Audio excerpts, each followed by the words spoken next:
relentless waves of attempted attacks and breaches of security.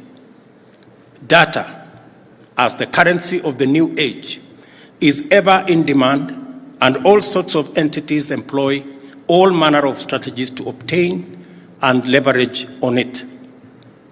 It is the duty of the government to deploy necessary resources and remain vigilant in order to support and protect entrepreneurs, innovators, and other workers in the digital economy from fraudsters, terrorists, traffickers of illicitly obtained data, and all manner of criminals who populate the online underworld.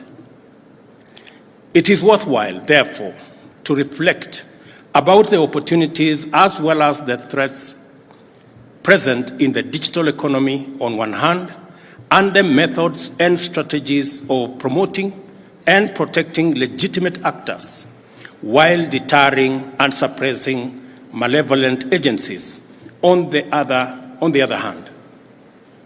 Data protection must serve the greater interest of the public by ensuring that we have sufficient information for effective and efficient delivery of public goods and services. However, we must also ensure that criminal elements do not hide under data protection or exploit it to perpetuate crime or evade paying tax. The context in which we reflect on this tire of tension matters. We are an open and democratic society founded on the principles of constitutionalism and the rule of law. We are also a market economy dedicated to entrepreneurial freedom and consumer choice as the foundational principle of wealth and success. We must allow maximum entrepreneurial liberty in order to reap the benefits of the free market economy and advance human well-being. Yet, we cannot permit the vulnerable to be victimized by fraud, exploitation, and abuse. We have an obligation to defend national sovereignty and protect society from cyber terrorists and online criminals. Yet, we must not use security and protection as excuses to claw away the fundamental rights and freedoms of citizens, especially on the matter of access to information.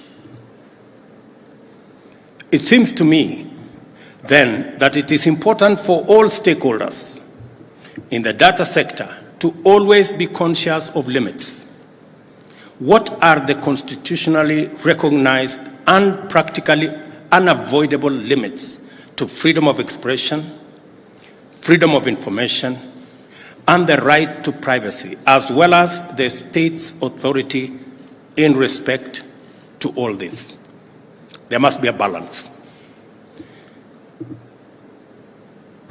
I think the statement I'm trying to make here is there must be a balance between the state's responsibility to make sure that citizens have access to information in accordance with the Access to Information Act, but also protect citizens and whatever information that is private from criminals and other actors in that space.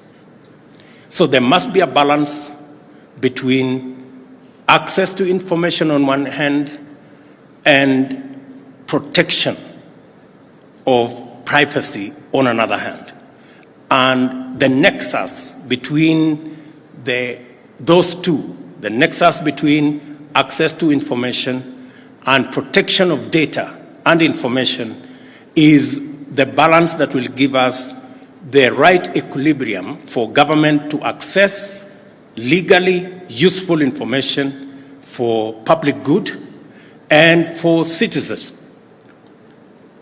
and their details and information to be protected from people who use it for other purposes other than that which is legal.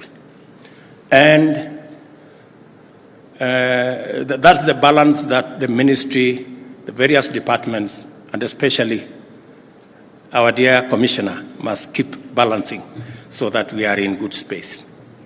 In order for Kenya to realize the maximum potential of the digital superhighway, we must have a clear data management regime that is rational, effective, and promotes efficiency. It has to be promotive of our agenda for the digital economy, because progressively it is now absolutely clear that the next billionaires will be on the digital economy space. And we must provide sufficient latitude for access of whatever information that is necessary for us to grow our space for entrepreneurs, for business people, for investors in the digital space. And precisely the reason why we are expanding the digital superhighway so that we can bring on board millions of Kenyans by making it possible for them to access internet from all corners of Kenya. They can transact with the government, they can do business, they can create, they can innovate, and they can do business on the digital space. And precisely the reason why I set up the ministry that has digital economy as one of its big mandates. The government of Kenya is committed to working with all stakeholders to expand the space for creativity and innovation through the promotion of freedom of expression and also intellectual property rights. It is our intention to ensure that Kenya finally reaps its overdue dividend from the heavy investment in ICT infrastructure made over the last 2 decades, with 6 submarine fiber optic cables offering broadband connectivity, over 9,000 kilometers of terrestrial fiber optic connecting nearly in all county